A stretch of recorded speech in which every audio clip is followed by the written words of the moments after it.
Trump's trade war with Canada. Don't say I didn't warn you. I'm Brian Lilley with the Rebel.media. It started with milk. It's grown from there. U.S. President Donald Trump got irritated over changes Canadian dairy farmers made to effectively stop the import of one specific American product, a product worth about $10 million a year.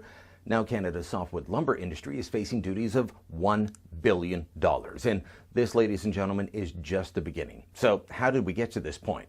Well, it starts with the bizarre world of supply management and Canada's dairy farmers. Under NAFTA, Canada's dairy farmers are pretty well protected.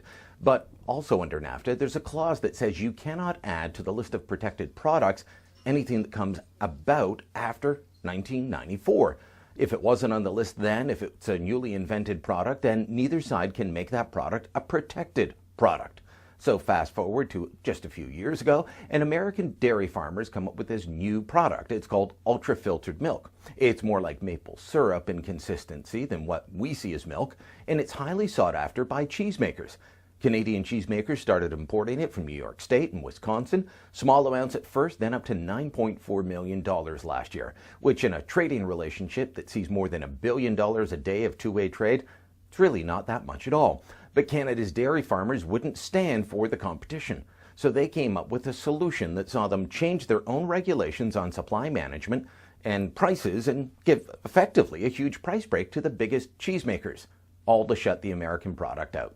That move saw the American imports virtually shut down at the end of March. So by mid-April, after being contacted by the governor of New York, Andrew Cuomo, a Democrat, and the governor of Wisconsin, Scott Walker, a Republican, Trump made this promise. In Canada, some very unfair things have happened to our dairy farmers and others, and we're going to start working on that with Ron and with Scott and with Paul and with all of your representatives. What's happened to you is very, very unfair.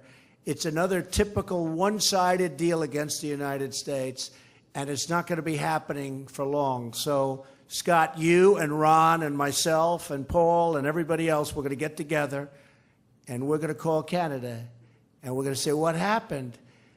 And they might give us an answer, but we're going to get the solution, not just the answer, okay? Because we know what the solution is, all right? Then a few days later, sitting in the White House, Trump made these comments. Included in there is lumber, timber, and energy. So we're going to have to get to the negotiating table with Canada very, very quickly. Again, just to tell you, this is another NAFTA disaster, and we're not going to let it continue. Well, lumber just got hit, and timber, the trade in raw logs, is yet to come. And who knows where we'll go on energy.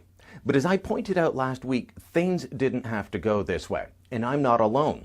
Check out this Paul Wells column in Maclean's. He's a man with decent contacts in the upper echelons of the Liberal government. He checked out what they had to say on this.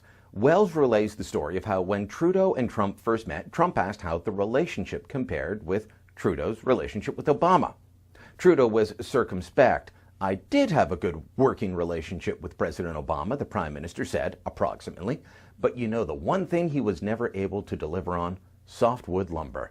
Well, Trudeau raised the issue days later in a phone call pushing for a solution to the softwood lumber dispute before duties kicked in. Back to Wells, who writes, the hint seems to have been taken. Some Canadians who've worked with both the Obama and Trump administrations on the softwood lumber dispute believes that until last week, the discussions were more substantive than with the current administration than when its predecessor.